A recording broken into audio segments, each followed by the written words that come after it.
2021 has left behind, and we all want to start 2022 positively.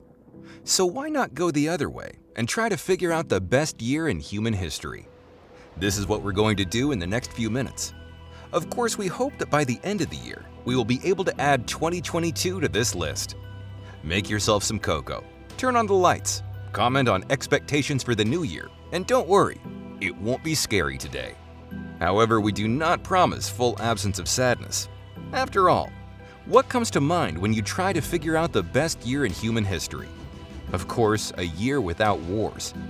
But the thing is that there's no such year in the history of mankind. Although on the internet you can often find the phrase that over the past 3,500 years, humanity has been at peace only for 268 years in total. It might seem that each of them can be nominated, but this fact grew from a New York Times article and unfortunately is only partly true. The fact is that in 1968, philosophers Will and Ariel Durant wrote a book that was based on another one written by a French historian in 1864. This historian made calculations about 227 years of the world from which they began all their counts. But the trouble is that the historian made his calculations based on peace treaties, truces, and other agreements. So in total, humanity might have lived a couple of centuries without wars, but these are several months of one year combined with others. It's easy to check. In the description of the video, we will leave the site where historians of the entire planet have painstakingly collected all military conflicts over the past 5,000 years. Well-documented battles with heavy casualties were taken into account, and unfortunately, not a single year has gone without them. Thus, even the best year in the history of mankind was not without war. What to do? We acted logically, and with the help of the same site, we chose a year with a minimum number of conflicts. There are actually several of them, but the 25th year BC looks like one of the sweetest. This is our first candidate. What was happening on the planet? In Europe, peace and quiet. The Roman Empire is stronger than ever. There reigns Pax Romana, the so-called period of 200 years of peace. This gap is considered a phase of economic growth in Rome and the almost complete absence of civil wars. There certainly were, as there were some border conflicts, but specifically in the 25th year BC, the situation was the best. Emperor Octavian Augustus closed the doors of the Temple of Janus, which has happened only a few times in Roman history. The closed doors of the church mean that there were no local conflicts in the country, and therefore in most of Europe. There were German barbarians on the border, but clashes with them were insignificant. Also, the empire was expanding and taking territories in the Alps, Egypt, and Gaul. But again, judging by historical data, all this was achieved with relatively little blood.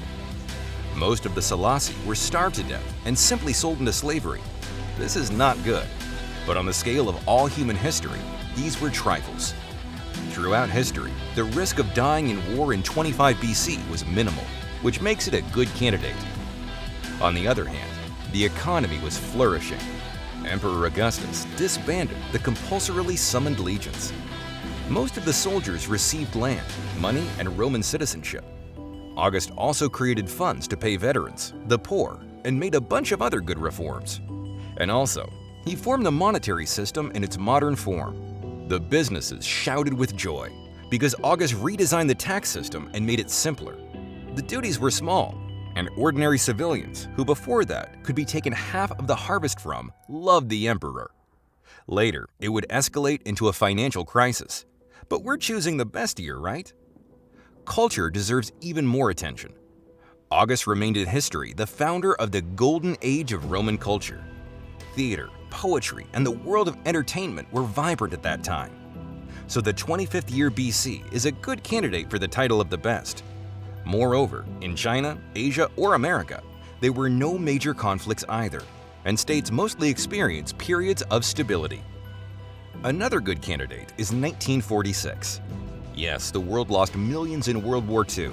Yes, economies had been destroyed, and hundreds of cities were in ruins. But people had the main thing: mood and work. The horrors of war are over, and as you all know, the harder you work, the more moral satisfaction you get. In general, a scientific boom can be associated with the migration of German scientists to the USSR and the USA in 1946. Later, it would allow us to conquer space and nuclear energy. As disadvantages of 1946, we can mention the Cold War, situation in Korea, and a bunch of conflicts in the African colonies. But in general, they would flare up with full force later. And in 1946, they weren't that bad. But in 1995, it was even better. The Cold War, Vietnam, Afghanistan, and a bunch of crises were left behind. Humanity was experiencing a cultural boom. Friends series had been released in the United States, and the first episodes of Streets of Broken Lanterns have been released in Russia. China kicked off its technological leap with a plan to end poverty. India was preparing for the birth of a billionth citizen and is trying to do the same. Japan launches the very first PlayStation. Microsoft introduces Windows 95, which we still enjoy today. Well, Pixar released Toy Story. One event is better than another, isn't it? Yes, and judging by Wikipedia, only a few wars began in 1995, and then they cannot be called global. The only trouble was Croatia and Bosnia, where the real hell was going on. But unfortunately, human history is so packed with wars and deaths that reluctantly, we still want to call 1995 one of the best years. At least considering the population of the planet purely mathematically, the chance for a good year is very good. But actually, not as cool as life in 2007, 2010, or 2013. This entire period is the time when most of the conflicts have already gone to the internet. But at the same time, it did not turn into such a pain in the ass as it is now.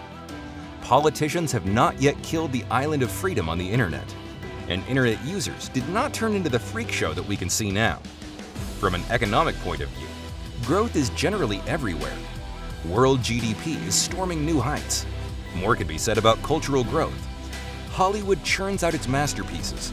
The first seasons of TV series, which are still on the air, were released, and stand-ups, talk shows, and TV have not yet turned into propaganda mouthpieces. Wars were also more like means of earning money at that time. There are mostly mercenaries who took part in them, and although horrors happened, objectively, in the context of history, their influence was minimal.